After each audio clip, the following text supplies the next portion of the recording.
Que philosophie et théologie rencontrent le mal comme un défi sans pareil, les plus grands penseurs, dans l'une et l'autre discipline, s'accordent à l'avouer, parfois avec de grands gémissements.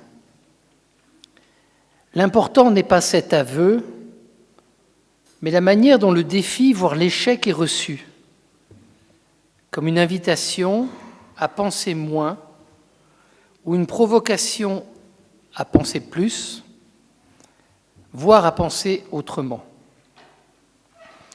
Ces mots qui ouvrent la célèbre conférence de Paul Ricoeur sur le mal, prononcée à l'université de Lausanne en 1985, suffisent à indiquer d'une part qu'aucun auteur ne saurait se dispenser d'essayer de dire ce qu'il en est de cette écharde dans la chair, pour reprendre la deuxième épître aux Corinthiens au chapitre 12, verset 7, et ceci y compris dans sa propre pensée.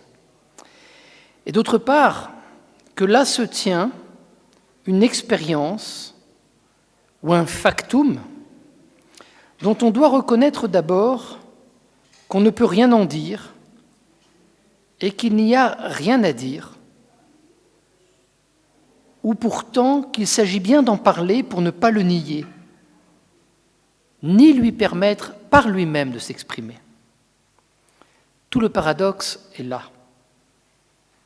Du mal, on ne peut rien énoncer, en cela qu'il déborde et brise toutes les significations d'un être en train de s'effondrer. Et du mal, il faut bien parler au risque, à l'inverse, de le laisser aller dans sa course débridée. Là où on préférerait se taire, il convient pourtant de continuer à parler pour ne pas laisser le mal silencieusement proliférer. Et là où on voudrait parler, il faut pourtant se taire pour ne pas justifier le mal par des causes qui ne cessent de l'oblitérer. Qui pense trop peu pense trop. Une formule que j'avais écrite il y a 16 ans, en 2000, mais qui ne cesse de me tarauder. Qui pense trop peu pense trop. La formule dit à la fois le tout et le rien de la position du philosophe face à la question du mal. Le tout, car vouloir tout dire du mal est s'arroger un droit qui outrepasse bien sûr les bornes d'un discours qui aurait bien tort de vouloir tout justifier. Le rien, car renoncer à penser ou toujours demeurer dans le mystère du mal, est la meilleure manière de ne pas dénoncer le mal, dans l'humble prétention de ne pas trop argumenter. D'où le « qui pense trop peu pense trop », car quand on ne pense pas, en fait, on pense beaucoup, et on ne pense surtout pas qu'on pense. Le problème du mal se posera donc pour nous, et d'abord à minima, ni pour tout en dire, ni pour rien en dire. Tout au plus, la pensée jouera-t-elle ici le rôle cathartique d'une certaine purification du discours sur le mal, moins pour le dire, pas sûr qu'on le puisse, que pour dire qu'il n'y a plus rien à en dire quand on a tout dit et tout nié de lui, en guise de mode quasi apophatique ici du discours sur le mal. Je ne suis pas un tenant de théologie négative, mais je me demande si la théologie négative ne serait pas bien utile pour dire que le mal, c'est ce qui reste quand on a tout affirmé et tout nié de lui. Ce serait une belle voie, rarement développée. À propos du mal, bien sûr. Il en va de la question du mal comme de la finale du livre de Job, dès lors qu'on a ôté ses ajouts ultérieurs, comme pour mieux le rassurer. Comme vous le savez, la finale de Job n'est pas la finale de Job. Rien ne demeure que le silence de celui qui a tout entendu des justifications sur le mal, les discours d'Éliphaz, de Bildad et de Sophar, et de celui qui a tout proféré de sa révolte, Job, et qui maintenant, à la fin, ne dit plus rien à son interlocuteur, Yahvé, sinon son être là sur la poussière et sur la cendre, écrasé par lui-même et sur lui-même, et ces mots auront un sens à la fin de la conférence, à force de gémir et de chercher à tout expliquer.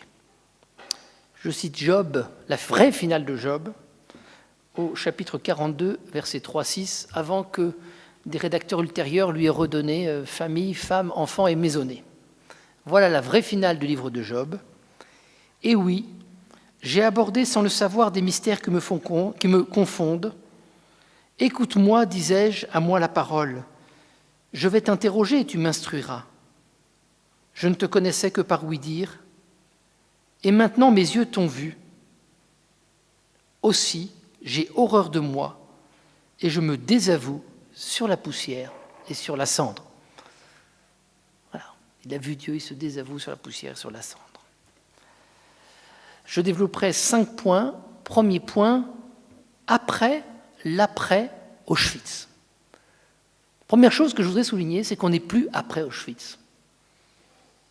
Et que tous ceux qui ont écrit sur le mal ont écrit après Auschwitz. Paul Ricoeur, Hans Jonas, Emmanuel Levinas, et qu'ils sont morts, et que ma génération ne connaît rien d'Auschwitz. C'est lointain, et même de mai 68, où c'est de la petite jeunesse. Donc peut-on continuer à parler après Auschwitz, ou faut-il parler après Auschwitz ? Est-ce qu'on n'est pas obligé de reconnaître aujourd'hui que, non pas qu'on doit nier Auschwitz, mais retrouver Auschwitz en nous, parce qu'Auschwitz est devenu loin de nous dans l'histoire, au moins pour certains. Comment penser alors Dieu après Auschwitz ? À cette question si rebattue, au moins dans le siècle passé, on ne saurait ajouter la moindre solution, sinon en interrogeant la manière dont son traitement n'a pas été exempt de nouvelles justifications. À plus d'un demi-siècle de distance, on ne pourra d'abord et bien sûr que reconnaître l'horreur de ce qui s'est passé et faire honneur à la mémoire de ceux qui l'ont traversé. La chose va de soi. Reste que l'interrogation ne saurait aujourd'hui, et j'insiste sur l'aujourd'hui, être posée en même façon. Car ce qui est devenu un moment de l'histoire racontée bien sûr, la Geschichte, mais aussi de la grande histoire, aujourd'hui Auschwitz va apparaître de plus en plus dans la grande histoire, peut et doit aussi se traiter de façon historique, et donc pour le philosophe de manière métaphysique. Je crois que plus on va s'éloigner de l'événement d'Auschwitz, plus la question métaphysique va se soulever, et elle s'est vraiment soulevée durant ce colloque. On pourra certes dire et signifier, à l'instar de Paul Ricoeur, que le mal n'est pas une question en soi, mais d'abord une interrogation pour moi, que le problème n'est pas au plus ce qu'est le mal, mais ce qui me fait mal, et que donc la question de l'heure devient, je cite Ricoeur dans sa conférence de Lausanne, non pas pourquoi, mais pourquoi moi. Mais un tel questionnement s'éloigne à mesure de notre propre distance par rapport à l'événement. Si Auschwitz demeure une question, voire la question par excellence du mal en matière de philosophie contemporaine, ce n'est pas au plus en cela que des auteurs vivants l'auraient encore traversé pour pouvoir toujours en parler. Jonas, Ricoeur, Levinas en étaient en quelque sorte les derniers représentants. Ils sont tous partis au même moment, au début des années 2000, fin des années 90. Mais par là que maintenant, nous nous y rapportons comme un fait du passé, non pas à dépasser, mais à nouvellement interroger. Paradoxalement, et telle est la conviction que nous voulons soutenir, et ça sera la thèse, plus l'évidence du mal fait mal, dans l'écart que nous entretenons avec sa cruauté, parce que peut-être qu'on n'est plus capable d'éprouver la cruauté d'Auschwitz, n'ayant plus vécu, n'ayant de moins en moins de témoins, et plus il devient urgent de dégager un horizon, la finitude, à partir duquel il ne saurait être contourné. On ne fera pas surgir avec plus de force encore le mal en nous, en le rapportant seulement à une expérience de génocide qui, pour nombre de nos vies, appartient à l'historicité. Je ne vais pas le nier, mais dans nos vies personnelles, c'est quand même de l'historicité. Mais en comprenant maintenant qu'il y a matière, y compris dans notre singularité, à rejoindre ce sentiment d'absence de soi par lequel tant de détenus et de mourants sont passés. Le mal tient moins dans la masse, l'intensité ou la différence qualitative de la souffrance qui là-bas a eu lieu à Auschwitz Mais il doit être éprouvé dans la possibilité pour nous et pour chacun d'encore y participer, fût-ce dans le creuset d'un énoncé qui viendra cette fois en chacun de nous singulariser. La question, c'est de dire en quoi nous participons à l'événement d'Auschwitz, non pas parce que, on va le voir, nous sommes de ce peuple de pécheurs, toutes ces solutions, je ne dis pas qu'on ne l'est pas, mais je ne pense pas que ce soit suffisant, mais parce que ce qui a été vécu à Auschwitz, que ce soit le mal du côté des bourreaux ou le mal du côté des victimes, est un mal qui, lorsqu'il est extrême, n'apparaît plus comme un mal. Et c'est cela le plus grand des maux. Qu'on s'entende bien ici.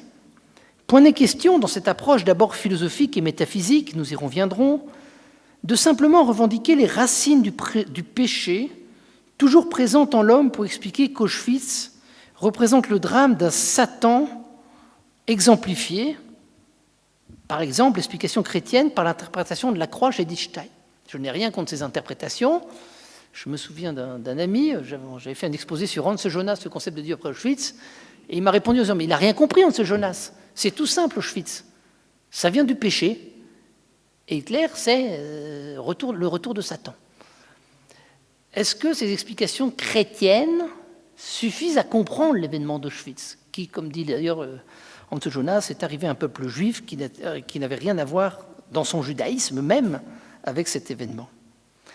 Donc, pas sûr. Encore moins, deuxième point, pourrons-nous nous satisfaire de penser un Dieu autrement orienté, si souffrant et si impuissant, qu'il ne pouvait ni ne devait intervenir dans ce drame d'un homme en train de se néantiser, on en a parlé ce matin, c'est-à-dire se satisfaire de l'explication juive du Titsum ou du retrait de Dieu dans la création. Et je suis bien d'accord avec Paul Clavier pour dire qu'il s'agit de retrouver une puissance de Dieu aujourd'hui. Deuxième trait.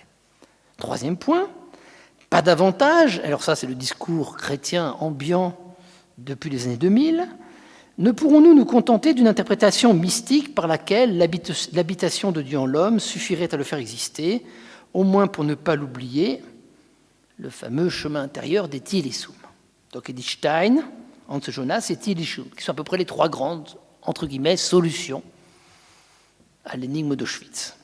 La croix, Stein, l'impuissance de Dieu, Jonas, ou l'inhabitation de Dieu en l'homme, et Tilissum, sont certes des interprétations qui valent, il ne s'agit pas de disqualifier ces interprétations, bien sûr, mais qui se donnent moins comme des exemplifications ontologiques de la fêlure de l'humain, je reviendrai sur ce mot, que comme des interprétations théologiques de la subsistance de Dieu, en dépit ou malgré la présence du mal. Il s'agit toujours finalement de sauver Dieu, presque comme des théodicées.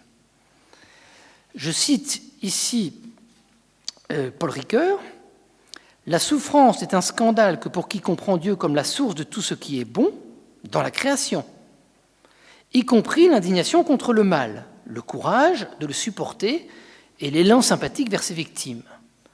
Alors nous croyons en dépit du mal, fameuse thèse de Ricoeur, croire en Dieu malgré, c'est une des manières d'intégrer l'aporie spéculative dans le travail de deuil. Dit autrement, si je crois en dépit du mal ou malgré le mal, c'est parce que j'ai quand même posé un Dieu au départ, créateur, qui fait que j'y crois. Mais, et là, ce sont mes réticences par rapport aux solutions phénoménologiques et herméneutiques aujourd'hui. Et où je rejoins de façon très proche Jérôme de Gramont. Sur ce point, on est vraiment proche. Et dans le livre, là, tout un partage d'idées où on se tient très proche sur ce point, et ça me paraît essentiel. C'est lui qui me l'a appris. Mais à une phénoménologie de la nuit, ou à une herméneutique du non-sens, au regard du scandale du mal, nous voudrions ici opposer une nuit de la phénoménologie, ou un non-sens de l'herméneutique, et non pas une herméneutique du non-sens, pour dire ce qu'il a de radical. La question du mal n'est pas ou plus une affaire de vision ou d'interprétation. Elle conduit au contraire à l'impossibilité même de voir et de viser, et même d'interpréter ou de signifier.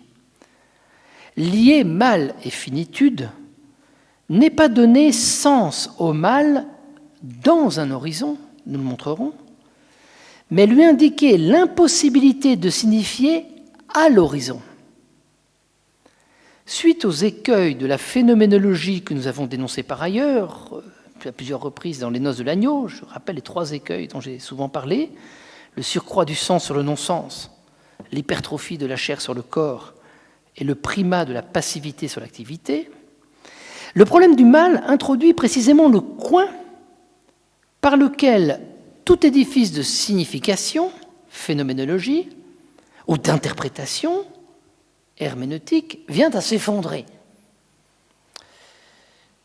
Chose qu'avait d'ailleurs souligné, alors je ne l'ai pas mis là, mais Dominique Janicot, je me demande si ce n'est pas Yves Mécène qui m'a parlé de ça, non, j'ai vu dans le livre, j'ai lu ça ce week-end, Dominique Janicot qui dit « Mais que devient la phénoménologie française contemporaine au regard du mal et du tragique, en particulier comme Sioran ?» C'est vrai que c'est une vraie question. Est-ce que finalement, cette question ne détruit pas le principe même de la signification de l'interprétation? Seul le neutre ou le dehors de Maurice Blanchot, ou encore la nature brute de Maurice Merleau-Ponty, ou l'Ilia d'Emmanuel Lévinas, ici demeure, comme s'il revenait au littéraire ou au phénoménologue d'atteindre les limites par lesquelles ni la phénoménologie ni la littérature ne subsistent dans leur sens ordinaire, c'est-à-dire comme vocation pour ou contre le sens. Dit autrement, le propre du mal, c'est qu'au lieu d'apparaître dans un horizon, il supprime l'horizon. C'est ce qui fait qu'on n'éprouvera plus le mal. J'essaierai de vous le montrer. Je cite ici Maurice Blanchot dans l'Entretien infini. Enfin, l'exigence ou la recherche d'un sens reste ce qui dirige l'enquête. Qu'est-ce que cela signifie, l'exigence d'un sens? Pourquoi y a-t-il du sens? Ou plus curieusement, comment faire du sens? Ces questions demeurent toujours dangereusement à l'horizon.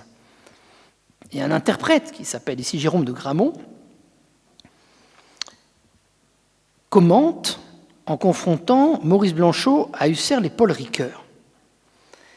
Question dangereuse pour la phénoménologie, c'est dans son livre sur Blanchot la phénoménologie, dans la mesure où le travail de constitution est, dans la phénoménologie, toujours mené en vue du sens. En revanche, si l'expérience littéraire est bien l'expérience du dehors, c'est aussi pour nous exposer au dehors du sens. Alors, qu'est-ce que c'est que le mal au dehors du sens? C'est-à-dire en deçà de la question du sens et du non-sens. La question du mal pose la possibilité même de signifier, pose la possibilité même d'interpréter, d'où la différence entre une nuit de la phénoménologie qui pense une phénoménologie de la nuit, qui va penser, comme Lacoste d'ailleurs, qui va penser la nuit dans le cadre de la phénoménologie, et une nuit de la phénoménologie qui fait que la phénoménologie elle-même risque de ne pas pouvoir subsister ou tenir dans un en-deçà. Et aujourd'hui, nous avons toute la tradition. Alors, Marc Richir a beaucoup travaillé dans ce sens-là. On va voir que Deleuze travaille dans ce sens-là. Bien sûr, Lévinas, bien sûr, Blanchot, qui est cette espèce de radicalité, je dirais, hors de la phénoménologie, ou en tout cas, qui fait que la phénoménologie doit se poser la question sur son principe, toute conscience est conscience de quelque chose. Parce que dire que toute conscience est conscience du mal, c'est probablement supprimer la conscience elle-même. Après Auschwitz, précisément, ou plutôt dans l'après de son après, il pourrait ainsi paradoxalement arriver, et telle sera notre thèse, voilà ma thèse, que la plus haute réalité du mal ne parvienne pas ou plus à nous faire mal. Que la plus haute réalité du mal ne parvienne pas ou plus à nous faire mal, après Auschwitz, qu'il s'agisse bien sûr du péché, dont on oublie que nous en sommes affectés, ce qui est le propre du mal moral, et on sait que c'est le propre du péché de se cacher, mais aussi de la souffrance dont elle devient parfois si intense que face à elle, on ne se tient ni résigné, ni révolté. Et là, le paroxysme du mal, c'est lorsque quelqu'un a vraiment mal, il n'en souffre plus. Ce qu'on va appeler, la psychanalyse appellera ça la sidération. Je pense que devant les événements du Bataclan, nous sommes et nous avons été dans la sidération. Non pas penser cet événement, mais cet événement a tué la pensée. Il n'est pas impensable. Il est hors de la pensée. Et donc la question, c'est peut-on encore penser? Certes, on entendra d'abord cette non-affectation ou ce mode de désaffection au sens courant selon lequel nous ne sommes plus directement atteints par la Shoah et que donc seule l'histoire ou le franchissement de la distance dans le temps nous permettra de ne pas l'oublier. Et c'est très important, bien sûr. Mais on retiendra ensuite, et là est l'essentiel, qu'une telle apathie ou neutralité du vivre n'atteint pas seulement des prisonniers, c'est le cas, ça l'a fait, dont l'expérience limite en fait des êtres décharnés, mais aussi, et c'est tout l'enjeu d'être encore à Auschwitz, mais aussi notre être là le plus quotidien, s'il accepte, et seulement s'il accepte, de descendre au fond de l'abîme ou de l'ouvert, chaos, kaino, l'ouvert, par quoi lui-même est constitué. Et je cite ici bien sûr Henri Maldinet, dans la Pensée, l'homme et la folie, dont Philippe Grosso est le grand spécialiste, qui a vu ça dans la figure du mélancolique. Le mélancolique est incapable d'accueil et de rencontre, j'oserais presque dire, entre guillemets, incapable de mal. Les choses, ajoute Maldinet, ne viennent pas à lui. Elles ne lui disent rien. Lui-même est réduit à rien. Je ne suis rien, dit le mélancolique, je ne peux rien, je ne veux rien.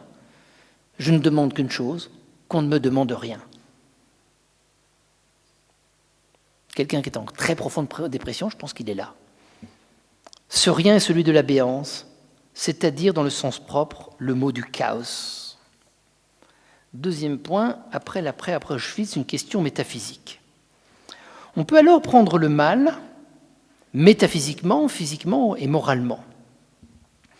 Le mal métaphysique, je vous cite ici bien sûr Leibniz dans les Essais de Théodicée, le mal métaphysique, dit Leibniz, consiste dans la simple imperfection, le mal physique dans la souffrance et le mal moral dans le péché. La célèbre distinction de Leibniz entre les types de mots dans ses Essais de Théodicée de 1710 a aujourd'hui encore de quoi nous enseigner. Et d'ailleurs, c'est peut-être une des grandes leçons de cette journée. C'est qu'on n'a jamais été aussi métaphysicien, jamais autant parlé de Leibniz, voire jamais autant sauvé la Théodicée. Et je vous assure qu'il y a 10 ans, c'était impossible. Qu'est-ce qui s'est passé? J'en sais pas. Mais si vous voulez, avant on dit toujours je souffre le mal, comment on souffre du mal? Et là, la question a été posée, je l'ai dit dans l'ouverture, à un niveau métaphysique. Pourquoi? Je crois précisément en raison de la distance de notre génération par rapport à l'événement d'Auschwitz, qui fait qu'on est obligé de revenir à cette question de la cohérence du monde par rapport à l'écueil du mal. Il faut revenir donc vers Leibniz. Certes, chacun le sait, le tremblement de terre de Lisbonne de 1755, on en a parlé, mettra fin à toutes les justifications en matière de théodicée ou de justice de Dieu. Et le Candide de Voltaire, avant l'insuccès de toutes les théodicées de 1791 de Kant, ne manquera pas de le rappeler, on l'a dit, au château de Baron de M. Thunter-ten-Tronckh. Bien sûr, Voltaire. Reste qu'on ne supprimera pas toute une doctrine, celle de Leibniz, qui avait le mérite de dûment distinguer. C'est en faisant cours sur Leibniz que je me suis rendu compte de ce point. Qu'il y ait en effet un mal métaphysique, soit une simple imperfection, telle est en effet l'originalité de ce que Leibniz veut envisager. Sa grande invention, c'est le mal métaphysique.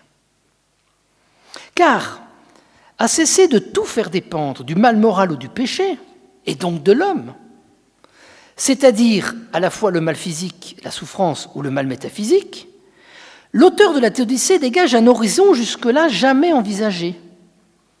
Une simple imperfection dont la cause ne serait qu'en Dieu et non en l'homme, quand bien même Dieu lui-même ne la verrait que comme un mode de la perfection ou un moindre mal au service d'un plus grand bien. Ce que je veux dire, c'est que le mal métaphysique, que Leibniz nomme seule imperfection, vient du fait qu'il déconnecte cette question du mal métaphysique, de l'imperfection, du cosmos, du monde, de nos fautes, du mal moral et de nos souffrances.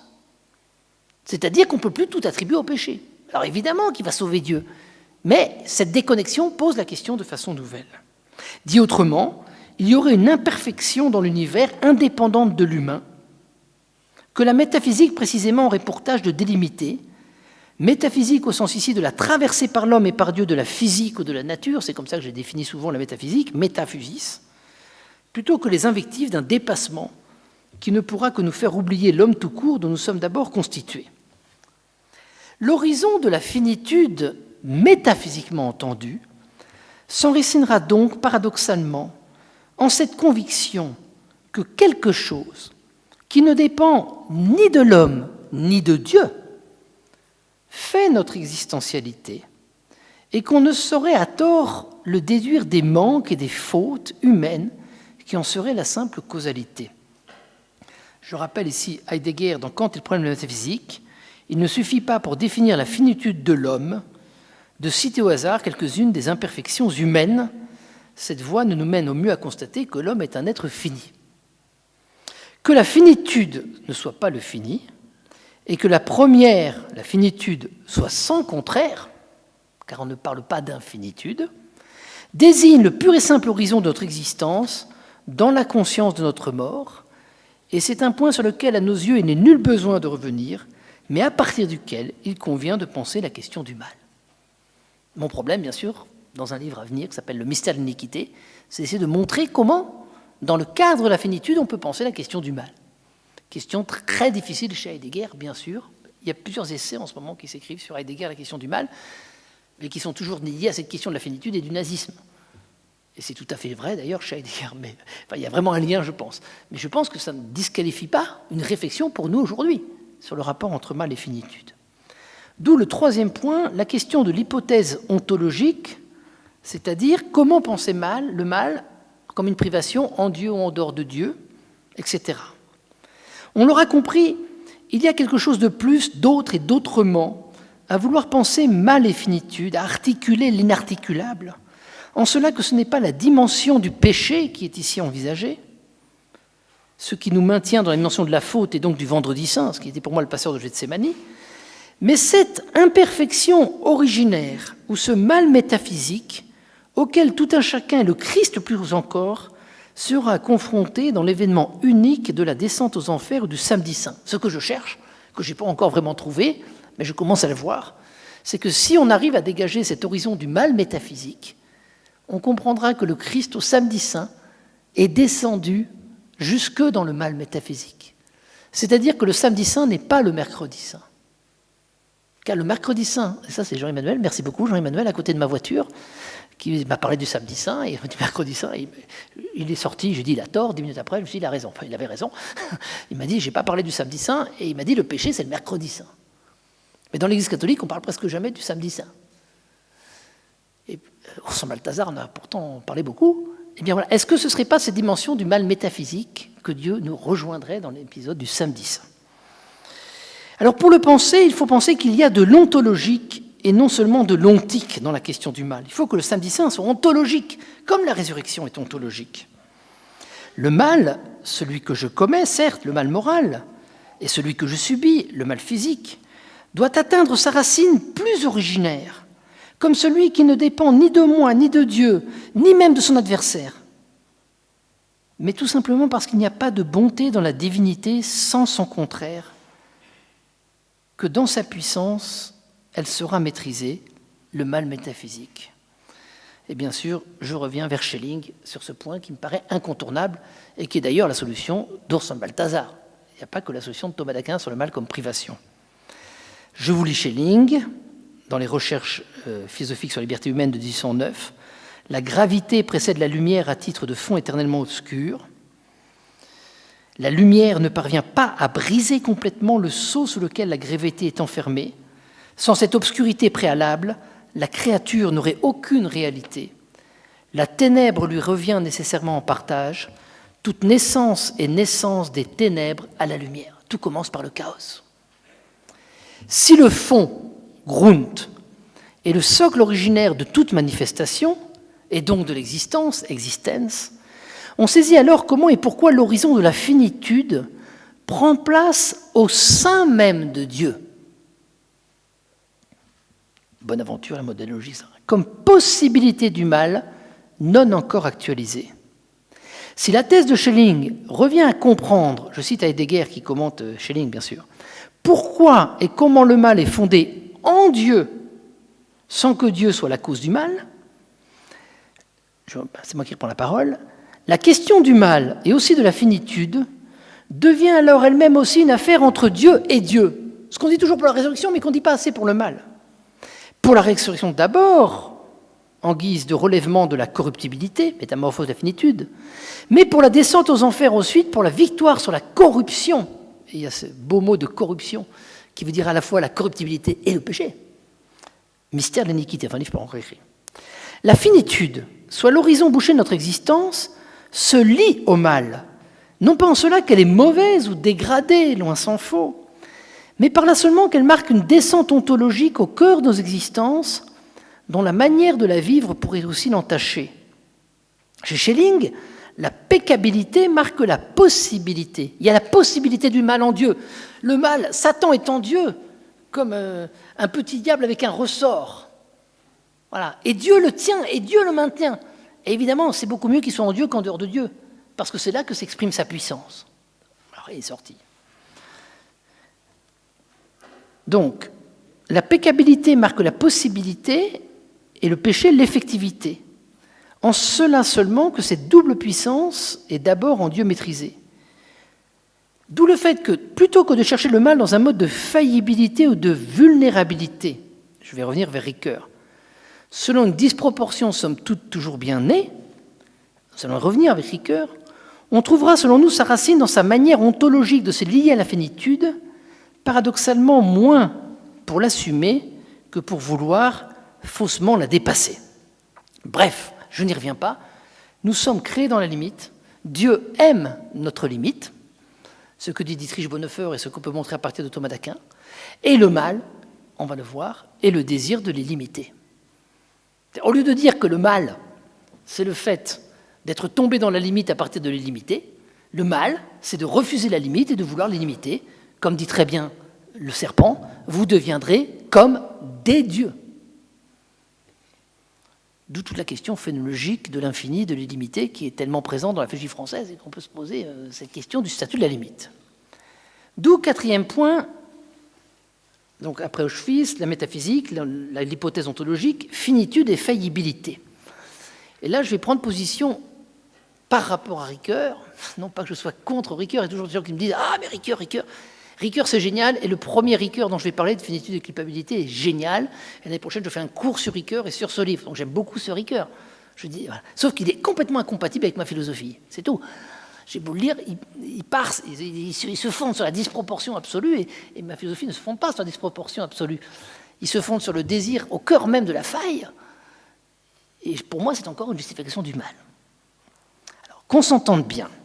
Point n'est question de rejeter en bloc ce qui fait peut-être le plus fort des analyses de Ricoeur et de finitude et culpabilité en 1860, en particulier la symbolique du mal.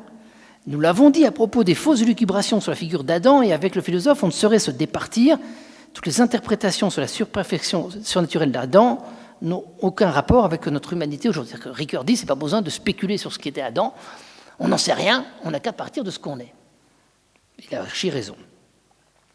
Le point de départ philosophique est donc et restera le même, que ce soit Ricoeur ou moi-même sur ce point, celui de notre commune humanité in via, et dont nous avons l'expérience plutôt que celui d'une surhumanité in patria, dont nous ne savons rien, sinon par la prétendue déduction de nos imperfections. Donc là-dessus, mon départ est le même que Ricoeur. Comme dit Rousseau, nous n'avons aucune connaissance de l'homme à l'état de nature qui n'est qu'une hypothèse méthodologique. C'est la même chose pour Adam. Reste que le concept de faillibilité, fer de lance de la conclusion de l'homme faillible, ne le ressemble en rien avec l'horizon de la finitude tel que nous voulons et devons le déployer. Paul Ricoeur est sur ce point on ne peut plus clair. Et là, c'est tellement contradictoire avec tout ce que j'ai écrit jusqu'à aujourd'hui que je ne peux pas dire que je suis ricoeurien sur ce point, je ne le suis pas. J'aimerais, je ne suis pas sur ce point. J'aime beaucoup son livre, mais je ne suis pas sur ce point. Voilà ce que dit Ricoeur. Si l'on entreprend d'élaborer une telle ontologie, l'idée de l'imitation prise en tant que telle ne peut plus rendre compte de celle de la faillibilité. Ce dont nous avons besoin, c'est d'un concept de limitation qui ne soit pas un cas particulier de la limitation de quelque chose en général, ça marche.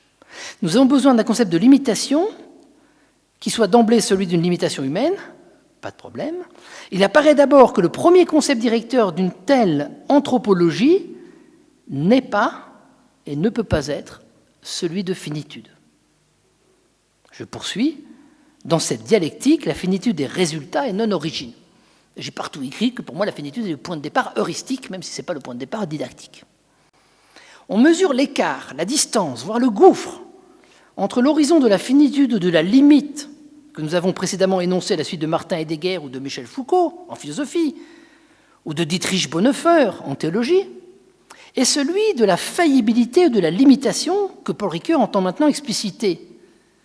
Là où la limite n'admet pas de contraire dans l'horizon de notre pur et simple être créé, dans mon travail, la limitation présuppose à l'inverse une anthropologie de la disproportion, formule de Ricoeur, par laquelle le désir ressort un illimité ou un absolu, toujours déjà c'est présupposé.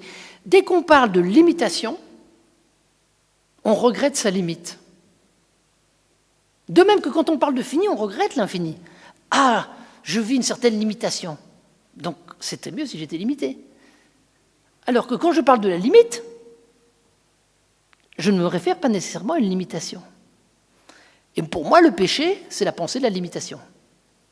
Le pécheur, c'est celui qui se plaint de sa limitation, parce qu'il ne voit pas qu'il est créé dans la limite. En quoi je suis très proche ici, en fait, de Thomas d'Aquin, l'écart entre le créé et l'incréé. Donc le concept ricoeurien de faillibilité demeure sur ce point infrangible et ne permet pas d'hésiter quant à la rupture que le philosophe entend ici instaurer entre l'écart interne à l'homme qu'il entreprend de trouver. Je cite encore Ricoeur, « L'idée de disproportion nous a paru satisfaire à cette exigence d'une ontologie directe de la réalité humaine. » Je signale que là, j'ai un débat avec Emmanuel Gabellieri et Jean-Louis Verbaron sur Bergson et la question du désir de l'infini et Thibaut Grèce. Et je peux vous dire que si j'ai fait un livre de réponses, c'est parce qu'il y a un livre de questions. Et que c'est sévère, parce que c'est le point sur lequel on m'a le plus... dans le colloque, on m'a dit « mais non, la disproportion, voilà ». Et Ricoeur est aussi dans la... Ces catégories, dit Ricoeur, propres à la limitation humaine, il faut les désimpliquer directement du rapport disproportionné de la finitude à l'infinitude. C'est le rapport qui fait de la limitation humaine le synonyme de faillibilité. Donc, l'anthropologie ricoeurienne de la disproportion ou de la disgrâce de l'existence humaine, reprenant à la suite de Jean Habert, que cite Ricoeur, le sentiment de l'inadéquation de soi à soi qui forme le noyau le plus intime de la finitude. La finitude comme disproportion, c'est absolument pas ni Foucault, ni Heidegger, ni Deleuze. C'est un concept de finitude absolument ouverte, qui n'est pas la finitude close. Suppose donc et présuppose nécessairement le désir de Dieu. Et le mal va s'insérer dans le désir de Dieu, bien sûr. Dont nous avons montré à l'inverse en métaphore de la finitude qu'il ne se tient pas de façon heuristique au début de l'expérience de notre être créé, mais seulement didactiquement à la fin, à partir de la transformation de notre être ressuscité. Alors là, je suis désolé, c'est moi que je cite Métamorphose de la finitude au paragraphe 22, page 162-163, ou dans le Tridium, page 287. Si je le dis, c'est parce que tout ce qu'on me dit ne s'appuie pas sur cette argumentation et qu'il y a un article dans le volume de Nicolas Reali qui cite ce passage et qui dit « Falk a jamais nié le désir de Dieu en l'homme. » Et c'est vrai que je ne l'ai jamais nié. Mais j'ai dit seulement que c'est par la résurrection qu'il est mis en l'homme, parce qu'il n'y a pas de création indépendamment de la nouvelle création. Je cite ce que j'avais écrit à l'époque. « S'il y a ouverture à la transcendance de Dieu, et non plus uniquement clôture dans l'immanence et interdit de toute préhension de l'infini sur le fini, ce que j'avais expliqué, c'est en cela seul que Dieu lui-même, par sa métamorphose et la nôtre en lui, transfère la structure du monde et met son désir de lui en nous. » Dit autrement, ni la fragilité, ni la faiblesse, ni la limitation, ni la disproportion, je sais qu'on parle beaucoup de la vulnérabilité, la faillibilité, bon, moi je pense qu'il faut aussi parler de la force, enfin, ne saurait selon nous servir de point de départ à une réflexion sur la faute et le péché. C'est trop dire à nos yeux et manquer l'homme dans sa totale opacité que d'habiter déjà la faille avant de la laisser bâiller. L'anthropologie a maxima de la limitation ou du désir de Dieu, hérité d'un Blondel, Nabert ou Ricoeur, ce que je respecte tout à fait et qui était nécessaire en son temps, nécessite en guise de contrepoint une anthropologie a minima de la limite et de l'horizon bouché de l'existence, ancrée chez Heidegger, Foucault, voire Thomas d'Aquin. Le mal ne se tient pas en creux dans la finitude pour la dépasser, voire nous en exempter, mais se dit en plein en notre existence comme ce que nous ne pouvons pas supporter, y compris cette possibilité du mal moral inscrit dans la constitution de l'homme que Paul Ricoeur synthétise sous le mot de faillibilité, qui rend le mal supportable. À l'opposé de l'homme faillible, comme faiblesse originaire d'où le mal procède, formule de Ricoeur, en cela, formule de Ricoeur, que la limitation propre à un être fait qu'il ne coïncide pas avec lui-même, à l'opposé de l'homme faillible, nous développerons donc, quant à nous, ainsi qu'on a déjà initié, une philosophie et une théologie de la force, et pas du tout de la faillibilité et de la vulnérabilité, revenant sur le prémat précédemment dénoncé de la passivité sur l'activité en phénoménologie. Ni la vulnérabilité, ni l'accueil de l'autre ne sauraient vraiment dire ce qu'il en est de la violence du mal et du péché, et même de la lutte sans laquelle nous ne saurions exister. À force de parler et de faire l'apologie de la fragilité, y compris dans l'expérience médicale de l'écoute du patient et du soin qu'il lui a apporté, on oublie ce qu'il en est pourtant du bon combat ou de la lutte qu'il faut pourtant mener, sinon pour guérir, au moins pour ne pas désespérer. J'avais un congé au premier semestre et j'ai passé une semaine dans un centre de soins palliatifs près de Tours, avec un médecin philosophe.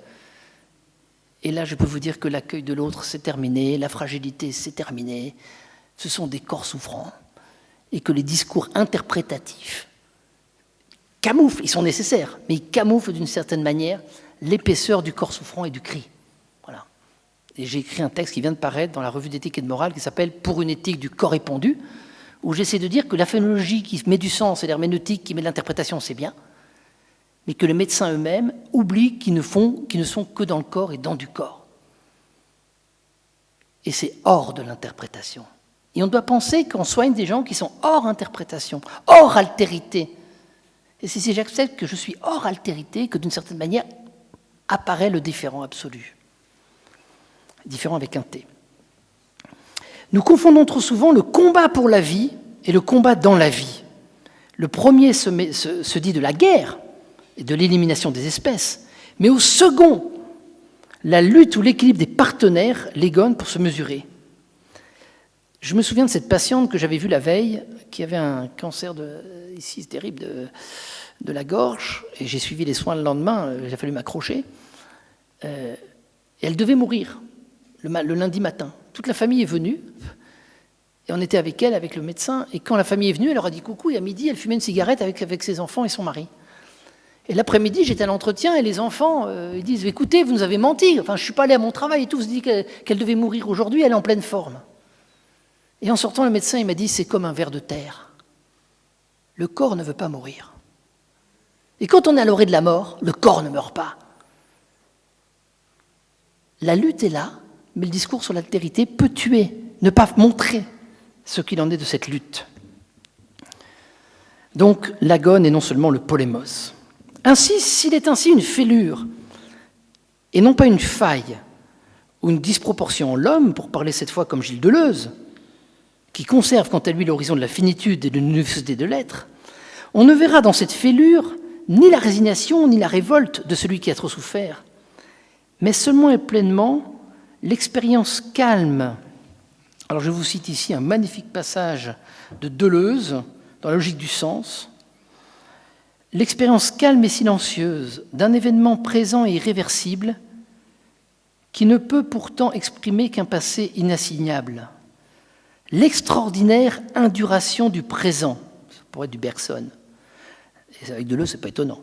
Là, il n'y a ni mémoire, ni projet d'avenir, mais le seul présent qui s'est fait cercle de cristal ou de granit autour du centre mou, lave, verre, liquide ou pâteux. La présence absolue du corps, du mal. En deçà, au-delà de la métaphore, le concept deleuzien de fêlure consacre donc non pas l'absence d'apparition dans l'horizon, manière dont on pense toujours le mal, mais plutôt la disparition de l'horizon même de toute apparition. Ça va ?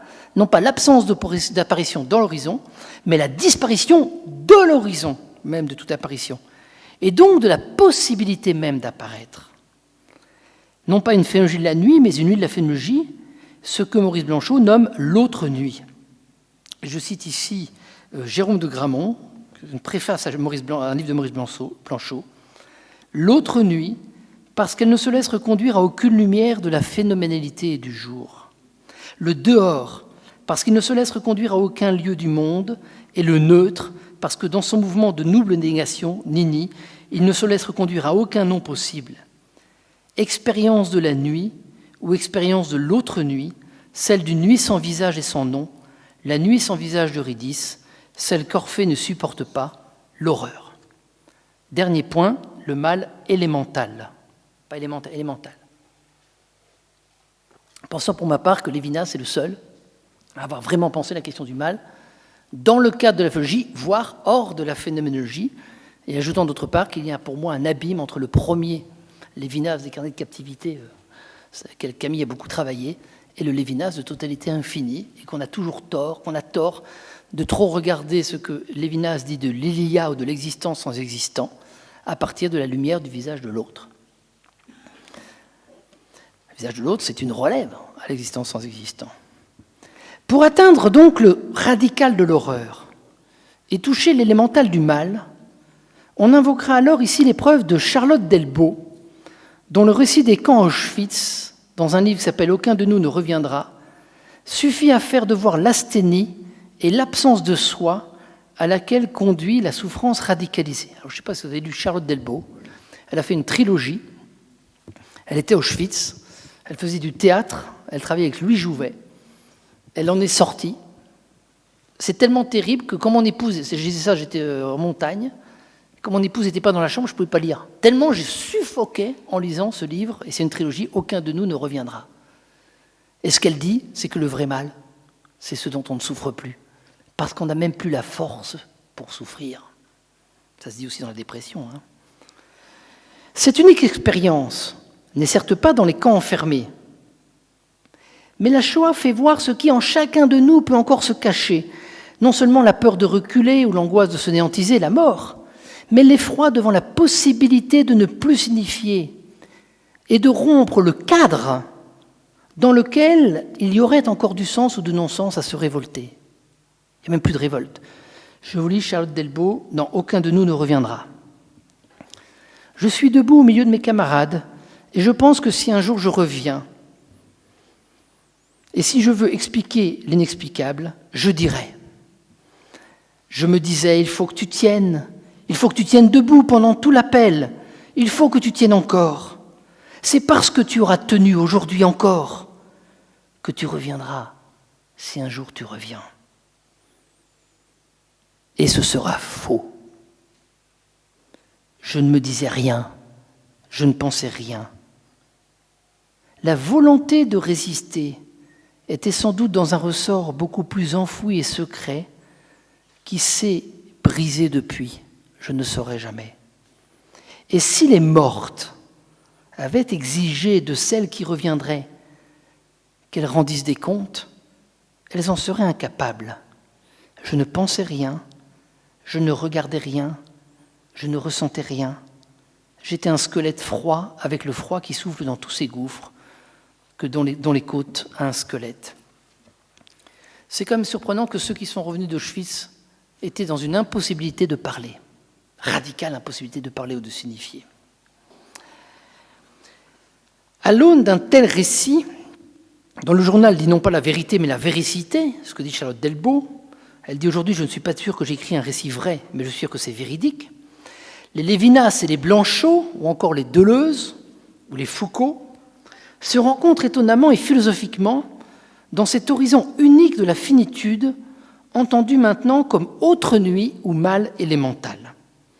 À Paul Ricoeur, qui cherchait à juste titre, dans la question du mal, je vais citer une invitation à penser moins ou une provocation à penser plus ou autrement, nous répondons ici avec Emmanuel Lévinas que dans cette inhumaine neutralité de l'Ilia, dont Charlotte Delbo se fait sans doute l'exemplaire témoin, se donne un autre et nouveau point de départ, qui n'est pas celui de la faillibilité, que le Christ, au jour du grand samedi saint, viendra selon nous, sinon éradiquer, au moins avec nous habiter.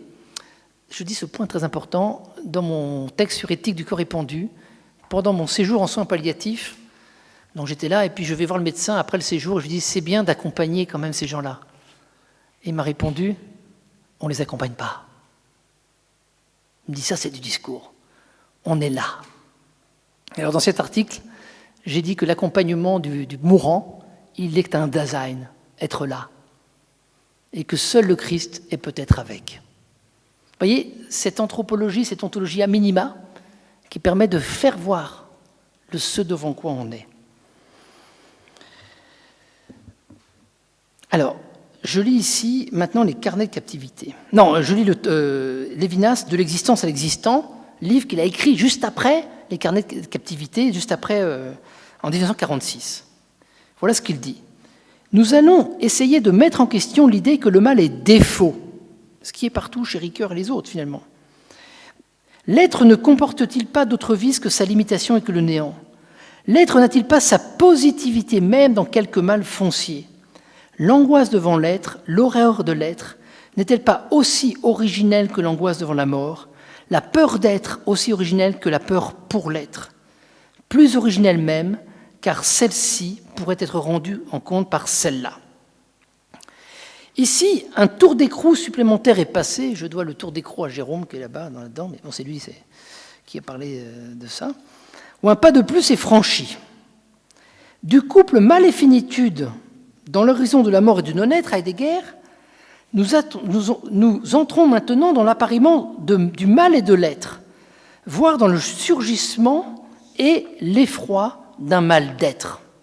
Dit autrement, Lévinas va beaucoup plus loin, à mon avis que Ricoeur et d'autres, mais même que Heidegger, parce qu'il va essayer de penser le mal et l'être et pas simplement le mal et la finitude. Voilà ce qu'il nous dit. En fait, il y a pire que de mourir, c'est de ne pas mourir. Bien sûr, Lévinas. Il y a pire que de ne pas être, c'est d'être. Il y a pire que de dormir, c'est de ne pas dormir. La mort, qui consiste à sombrer dans le néant, est somme toute beaucoup plus facile que l'être, qui ne parvient pas à sombrer dans le néant. Voilà ce que dit Lévinas.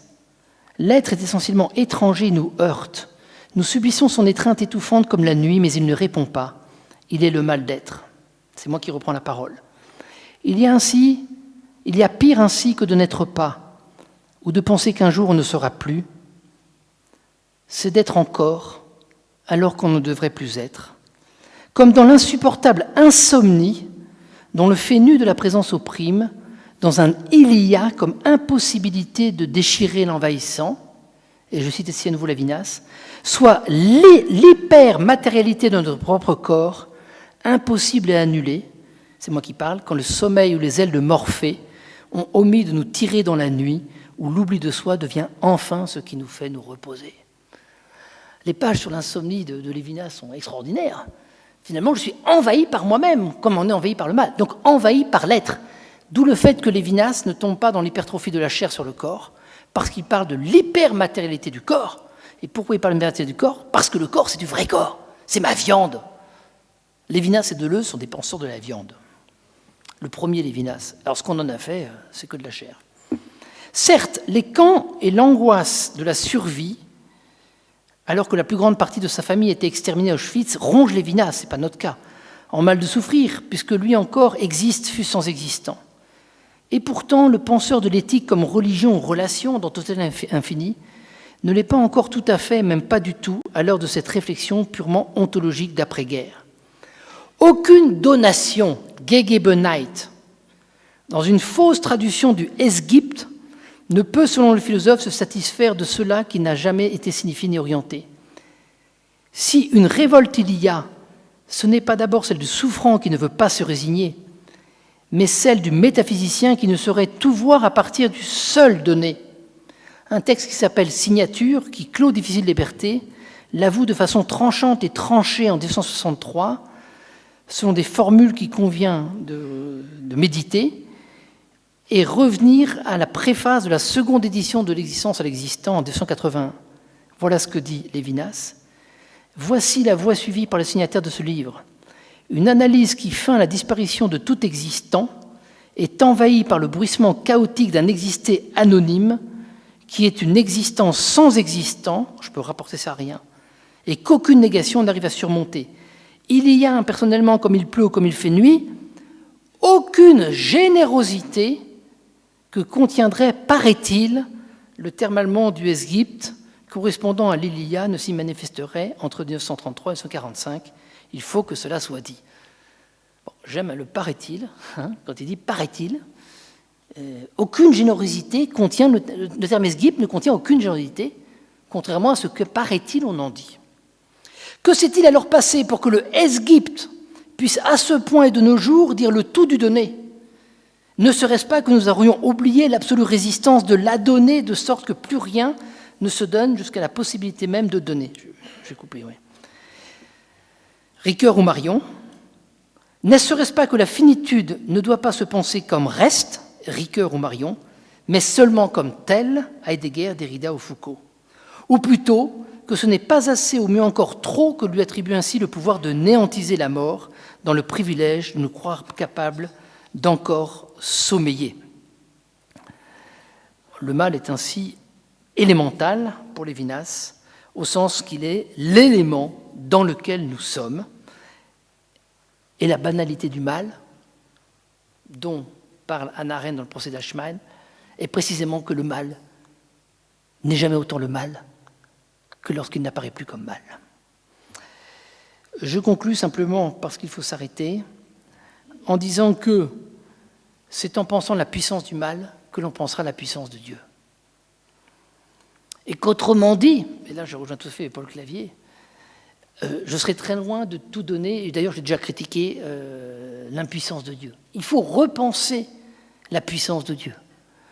On peut la repenser dans le cadre d'une métaphysique, et on peut aussi la repenser dans le cadre d'une théologie, si tant est qu'on pense l'Esprit Saint comme force, comme Pentecôte. Une force vous sera donnée. En ce sens, Lévinas dit de façon remarquable dans Le Temps et l'autre, l'être et le mal, non pas parce que fini, mais parce que sans limite. Je m'arrête ici.